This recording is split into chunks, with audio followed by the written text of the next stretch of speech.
Picture this. It's October 2021. One man stands before the world to announce this massive, grand vision.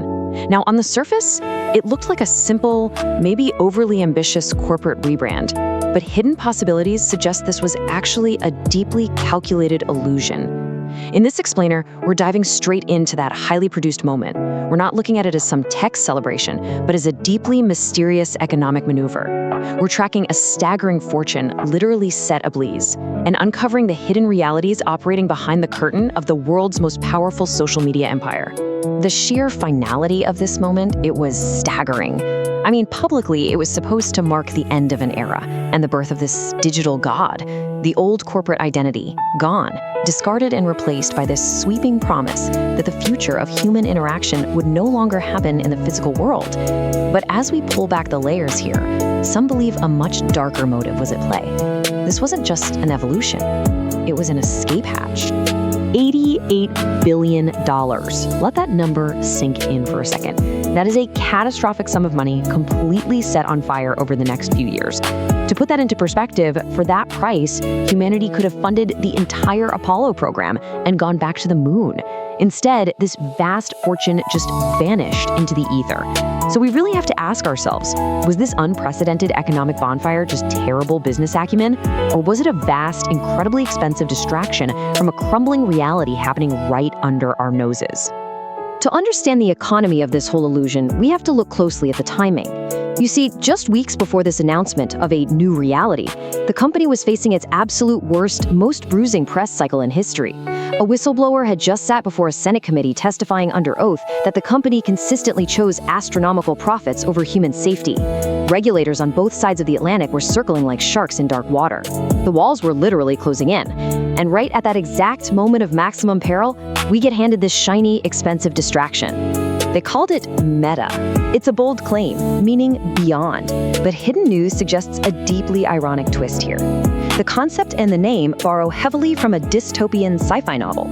In that book, the main character, hero protagonist, spends his time in a virtual universe, but in reality, he delivers pizza for the mafia just to survive a ruined world. Some believe this deeply ironic name choice actually hinted at the bleak, fictional cartoon world they were desperately trying to sell us, all to hide the decay of their actual business economy. Now look closely at the carefully curated 75-minute launch presentation that sold this stream. In a pitch completely dedicated to the absolute necessity of virtual reality, almost nobody is actually wearing a headset. Not even the CEO leading the charge. They're just walking through these sun-drenched physical rooms, talking about a digital paradise. Hidden possibilities suggest the creative team already knew the uncomfortable truth. A human being wearing a heavy plastic box on their face looks unnatural, and they just couldn't risk shattering the economic illusion. Analysts and executives were out there promising a massive $5 trillion digital commerce revolution. But what did they actually deliver? The unnatural reality of doing exactly what you already do at home, sitting on a couch, having a meeting, playing cards, just with infinitely more complicated steps, floating around in a low-resolution void.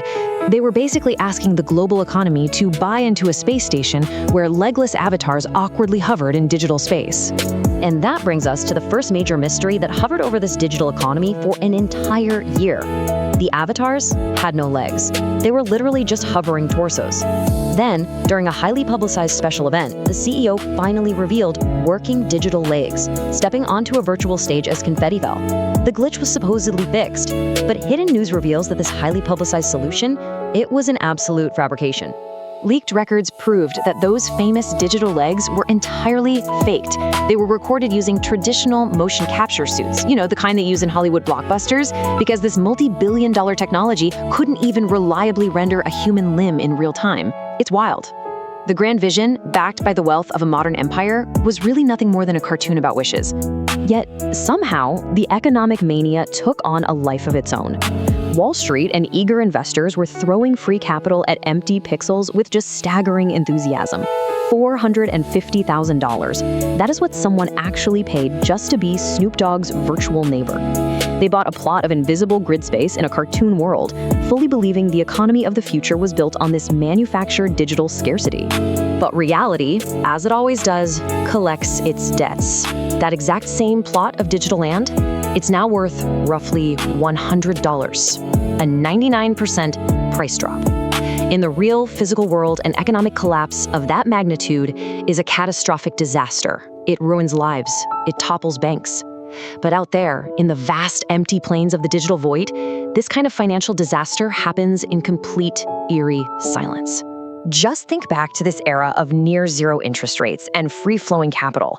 Someone literally purchased a virtual Gucci handbag for over $4,000. That is more than the physical version of the bag costs in the real world. We're talking about a luxury item that holds absolutely nothing, existing only as data, bought right at the precipice of a bursting economic bubble. Now, as the public facade began to crack, a quiet sabotage was taking place deep inside the corporate walls. They called it dogfooding. It's this tech industry term for forcing your own employees to use the product you're building. But the mood inside? It was hushed, panicked, desperate.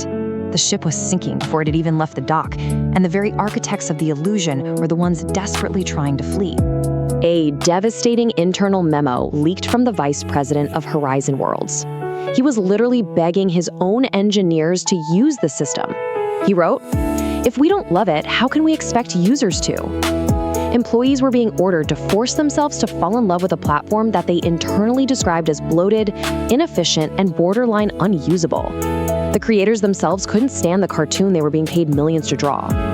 While leadership publicly projected this inevitable destiny of 1 billion users living inside this digital god, the reality was a complete ghost town. At its lowest point, reports indicated populations as small as 900 active users in their flagship spaces. That's fewer people than you'd see at a moderately busy neighborhood supermarket on a random Tuesday. Legendary engineers fled the project, recognizing that the multi-billion-dollar empire was bleeding out. Because as the years ticked on, it became glaringly clear that the metaverse wasn't just corporate incompetence. It wasn't just a massive misreading of the economy. Hidden possibilities suggest it served as a multi-billion-dollar shield for what industry insiders are calling a tobacco moment, a highly calculated distraction from a much more lethal truth hidden deep inside their foundational product. While the cartoon world sat empty, the real-world products that billions of people were actually addicted to were under heavy fire. Hidden news revealed that internal researchers knew exactly what their algorithms were doing. They internally referred to their own company as pushers and their product as a drug, acting on children. Yet leadership actively and personally overruled the experts who were frantically warning them that algorithmic feeds were driving massive spikes in body dysmorphia and depression. So we have to ask, was burning billions a deliberate distraction? Because while the media was busy laughing at legless avatars and virtual real estate crashes, juries in the real world were beginning to find these legacy platforms legally toxic. They were discovering that the core algorithms were deliberately designed for addiction, actively failing to warn vulnerable users of the known, documented psychological dangers. When reality finally caught up, the financial plunge was absolute. In a single month, the company lost $280 billion in stock value. To really put that into perspective, they lost 3 times the cost of the entire years-long metaverse failure in just a matter of weeks. And it was entirely due to the real-world fallout and the shifting winds of the real-world economy. The shield had broken. It's a perfectly constructed, tragic irony. They spent $88 billion trying to build a brand new addiction machine, this virtual trap where we would live, work, and spend every waking moment. But that trap utterly failed. Meanwhile, the old addiction machine, the successful poison they left running in the background to fund it all, was the very thing that ended up destroying them from within. We look at that staggering number, $88 billion wasted, just evaporated into a cartoon void. But perhaps in the grand, mysterious economy of human history, that is simply what it cost. Was burning $88 billion a reasonable price for humanity to definitively realize that when given the choice, we actually don't want to live inside a cartoon? Think about that the next time you look at a screen.